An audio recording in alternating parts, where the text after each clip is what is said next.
Today on ELN Morning. Returning to Rhodes, the Elon football team kicks off Saturday in their second season this year.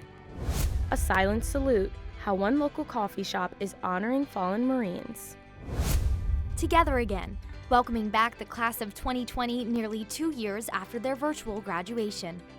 Today, September 2nd, 2021. This is ELN Morning.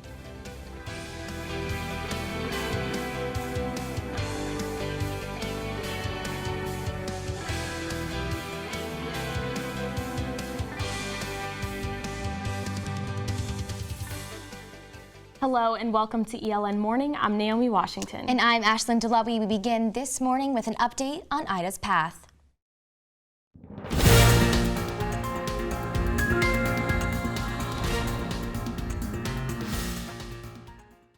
New York City subways are shut down and 9 people are dead after post-tropical cyclone Ida barreled through the Northeast, bringing historical flooding as homes are left underwater. While distant remnants of the storm passed through Elon's campus yesterday, river flooding impacted the mid-Atlantic and southern New England overnight. Tornadoes touched down in Maryland, Pennsylvania, and New Jersey. Central Park in Manhattan recorded just over 3 inches of rain in 1 hour. New York and New Jersey have been placed under a state of emergency. Back in New Orleans, power is finally beginning to be restored. Ida is expected to strengthen and sustain tropical storm winds as it hits the Atlantic later today. The class of 2020 is coming back to campus this weekend for an in-person commencement ceremony under the Oaks. But masks will not be enforced beyond signs outside and verbal reminders, and proof of vaccination is also not required. I looked into what has been going on behind the scenes to make this event possible. 4,500 chairs sit under the Oaks, ready for the 2020 graduates who will walk across the stage nearly 2 years after they left campus. Environmental Support Services Supervisor Mark Pohl says planning this event was a tedious process that caused some facilities management employees to work overtime, a shift that was shut down during the pandemic.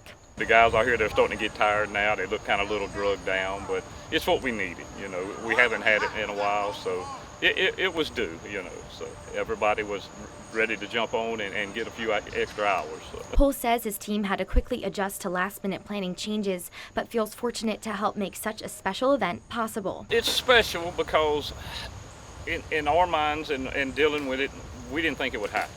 You know, nobody has said anything. This was a kind of a, people may have known about it, but it was a spur-of-the-moment thing for us. 2020 graduate Louisa Scholler is preparing to reconnect with the familiar Elon faces that she has not seen in quite some time. Elon is so much about connections in the first place, and really celebrating and honoring like the groups and communities you're a part of here. I think that is definitely top of mind for me when I think about this weekend. For Scholler and many others, this weekend's ceremony means the world and marks a long-awaited celebration of their time at Elon. It's been like a year and a half. It's been several months since like when we were supposed to have graduated. So I don't know. I've never had to deal with this kind of situation. Nobody has. So I am excited, but I think it's definitely going to feel a little bit surreal. Several events honoring the class of 2020 will take place this weekend, and Sunday's ceremony will be followed by a brunch outside Lake Marynell. For those that cannot attend in person, the ceremony will be streamed at elon.edu/live. More details regarding this weekend's events are available on elonnewsnetwork.com.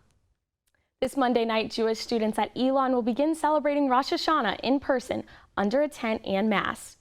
Jewish educator and planner of Hillel services, Boaz Avraham Katz, says the upcoming celebrations make the new year more rewarding, especially for new students. I don't know if it's going to be like the old days. It's going to be something different, but it's going to be something that at least will give them the feeling like I'm celebrating it as a community. I'm not celebrating, you know, with to-go boxes and things like that. Hillel's first service for Rosh Hashanah is Monday at 6:15 p.m. in the Newman Lumen Pavilion, followed by a meal in LaRose Commons. Elon's cross-country teams begin their season tomorrow night at the Elon Opener. The race is set at Elon's cross-country course on South Campus and will begin at 8 p.m. Junior runner Maggie Springer says she is looking forward to competing in the Elon Opener after the event was canceled last season.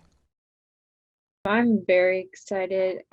Freshman year was the last time we had the opener for me, and it was honestly one of my favorite races. The energy is just so amazing, and it's under the lights, and everybody's just spectating all around the course. Yeah, I'm very, very excited. The women's team is looking to win its third straight CAA title this season, while the men's team is looking for its first conference championship since 1996. For more on the Elon Opener, visit elonnewsnetwork.com. The Elon community is set to return to Rhodes Stadium this Saturday for the second season of 2021. Senior quarterback Davis Cheek is looking forward to making his return to a full Rhodes Stadium after missing all of last season with a torn ACL. It's really surreal that it's game week already. I mean, it's been just almost 2 years since I played, so really against other opponents. So I'm extremely excited, and I can't wait to get back out there. Coming off a decorated off-season where he received multiple honors and awards, Cheek is confident he can continue to grow this upcoming season.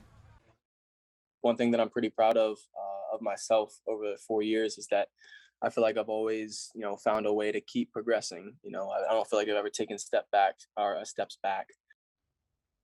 Saturday's game will be the first time the Phoenix have played the Terriers since 2018.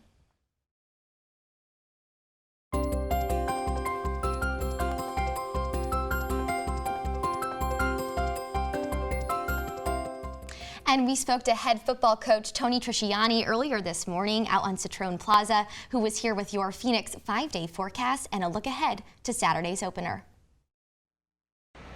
Thank you, Naomi and Ashlyn. It's a beautiful day out here in Citroen Plaza. A lot of sun in downtown Elon, and we're going to expect more sun, and more sun in the next couple days. High of around 81 today and clear skies. For the rest of the weekend forecast, you're looking at sun and highs in the low 80s on Friday, Saturday. Sunday it's going to heat up on us a little bit with a high of 87, and Monday 88, Tuesday 88. So a lot of fun, and I know y'all live for the weekends, so let's get out and enjoy the weather. The Darty to be at is in Rhodes Stadium on Saturday. Okay, we're celebrating 20 years of Rhodes Stadium. We're celebrating the graduation of the class of 2020. So come on out, enjoy the sun, enjoy the weather. Tailgate with our fans and make Rhodes Stadium loud and proud for our kickoff at 2 o'clock against Wofford. Coach Trisciani, thank you so much for the Phoenix 5-day forecast. We'd love to ask you a question with our football game this weekend. 50% of Elon's student population have actually never been to a football game before. And as a head coach, what is that like for you to hear, and what sort of turnout are you expecting for this weekend? You've got to come out and experience it for yourself, okay? We've got a great tailgating atmosphere. We've got the Fire of the Carolinas and a Phoenix walk that we do before the game. There's a lot of energy. So come on out. Let's pack the place. Let's have some fun together this Saturday. We've got a big game against Wofford. They're a regional rival of ours. So we're excited to line up against those guys and show what kind of football team we've got and what kind of energy and spirit we've got on this campus. Thank you so much, Coach Trisciani. You got it. Thank you. Again, that was head football coach Trisciani. The CEO and co-founder of the Redwoods Group, Kevin Trapani, will serve as the Love School of Business Executive in Resident this year. The company started in 1997, and Trapani says he has grown to embrace the values of the business school. I was a political science major. There was no, and still is no business major at Duke, where I went to school. And so right now, there's somebody in the School of Education with a tremendous idea about how to solve a problem. Maybe how to remedy the summer learning loss problem or the equity gap in education. While Trapani is at Elon, he says he hopes to help students and faculty find ways to collaborate with one another and how to solve problems, regardless of major. For more on this story, pick up a copy of The Pendulum next week. Coming up, freshmen at Elon are gearing up to fill empty seats in SGA Senate. More details after this.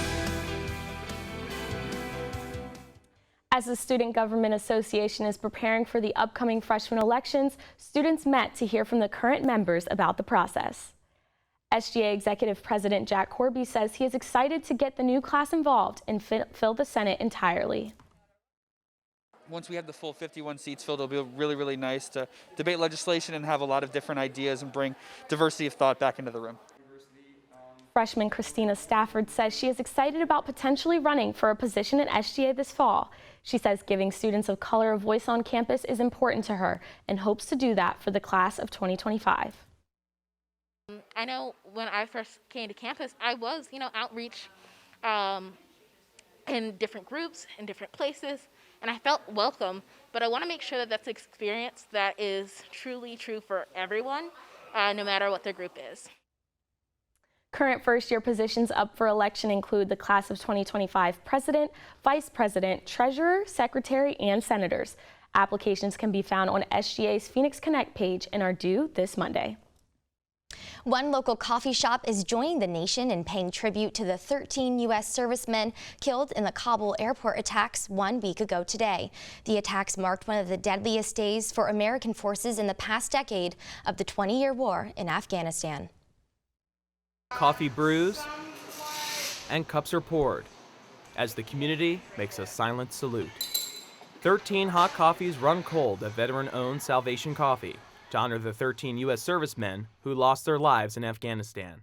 Cold War veteran and owner Jim Young says it was a customer that asked him to set it up. We're just honoring their service and their sacrifice. Young joins many businesses across the country, reserving seats at their bars, pouring beers in honor of the servicemen.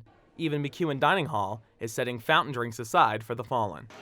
It makes people think, this is the result of something. They just, as long as they think about it and just go from there, maybe, hopefully we'll learn from it, from the incident. And if this helps in any way, so be it. We're just a little coffee shop in Burlington. Young says it wasn't about publicity.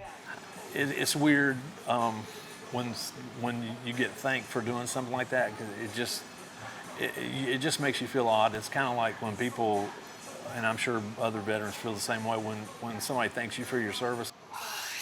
A passion brewed in Europe, where he once served. Young is honoring veterans through good times and bad. We look at it as a safe place, leave your asshole out front before you come in, and just come in and have a good time. Baylor Rodman, ELN Morning. And Young did tell Elon News Network he was planning to take the memorial down at the end of this week, but discounts are always provided to honor veterans. Well, that's all the news we have for you this morning. Thank you so much for joining us. And for all the news you need to know we're not on the air, visit elonnewsnetwork.com. And be sure to follow us on social media at Elon News Network. Have a great day, Elon.